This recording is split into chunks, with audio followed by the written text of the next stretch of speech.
It is morning here, so there's no news to speak of yet. But there will be.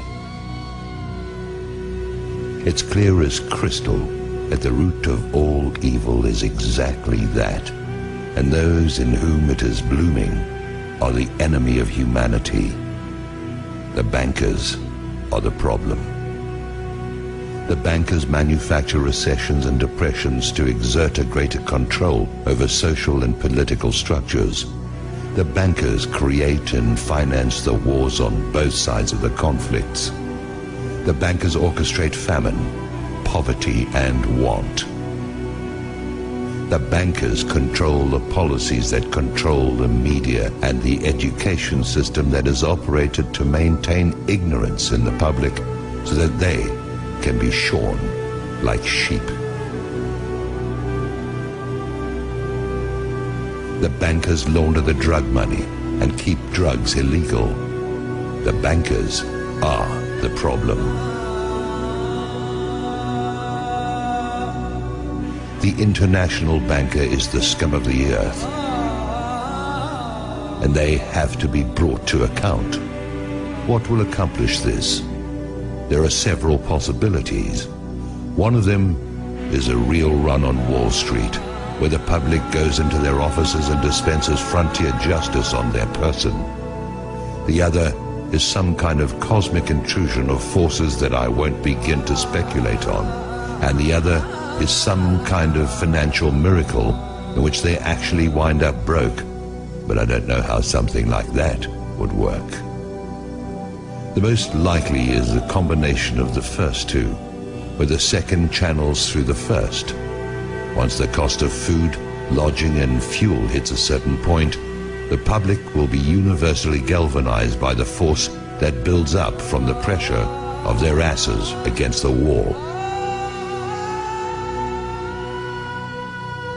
We can be there in a few days. Once the system begins to collapse, it will have its own speed of free fall, and things will move at a spectacular rate of change.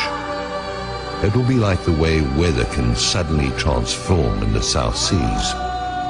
At the point when this begins to occur, the probability of global conflict will accelerate to maximum thrust.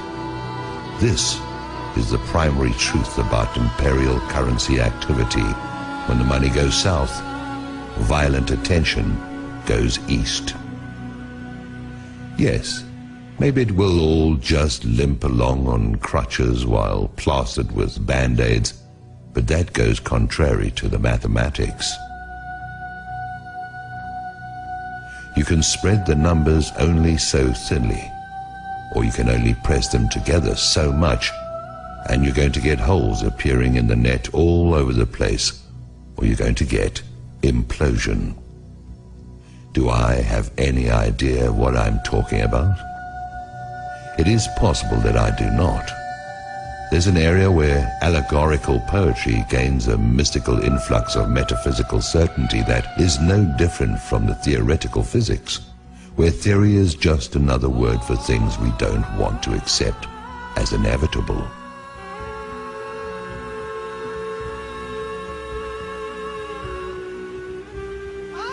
Maybe freedom's just another word for no one left to screw.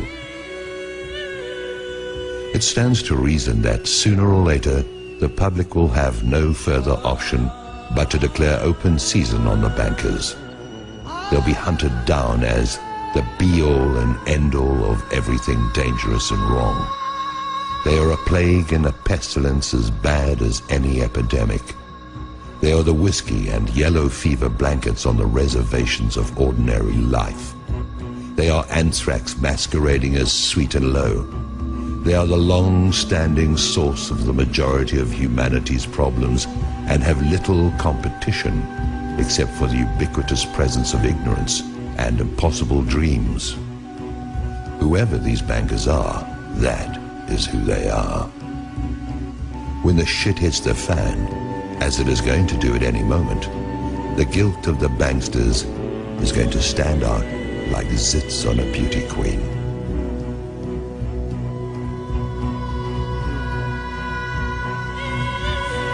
transformation in the mind of the public is going to be immediate. People watch the news, and although it is nothing more than garbage and lies, the players have all been seen there. They've been seen in Congress, and they've been seen wherever the lies created to defend them have been publicized. They are a known quantity. There is no argument of any kind that can be used to generate sympathy for the bankers, who are either behind or finance every outrage against the public that is in existence. Now, their day is at hand, and they show no signs of having any kind of clue. They sit at their vanities and admire their image like Marie Antoinette. They whoop it up like Louis XVI in Versailles, surrounded by gold leaf wallpaper and sycophants, while they diddle the sons and daughters of a dying empire that they brought to pass. There is mercy to be found here, but none of it can be for the banksters who have acted with none in their intentional efforts to beggar, mutilate, maim and destroy anyone and everyone who is not them. That mercy is for the public who, like Lefty, only did what he had to do. I try to get my heart and head around it. I try to see an out for everyone, but the only out I can see for the banksters is out of our lives, and marched still living through the gates of hell, where they can reunite with the banker-in-chief. I'm not the judge or executioner. I'm an observer who's never had enough money to even think about the banks in the first place. Now the bankers tightly grasp what is going to turn into flaming coals in their hands. Judgment is going to cry out from the earth they walk upon and have plundered at will. That will is now going to be drained away into fear and apprehension. Their fortress walls are going to fall away. Their protectors are going to turn on them. Their holdings are going to dissolve and spill from their fingers like a handful of sand. I wouldn't want to be a bankster today, or on any other day. The existence of a system has kept them safe. This corrupt system has allowed for some kind of life for those preyed upon until now. Now it has turned upon those whose compliance has been forthcoming for so long. Soon that compliance will be gone, and there are not enough police and armies to quell what is going to rise out of the midst. Maybe I'm wrong about this, but like everything else, we'll see.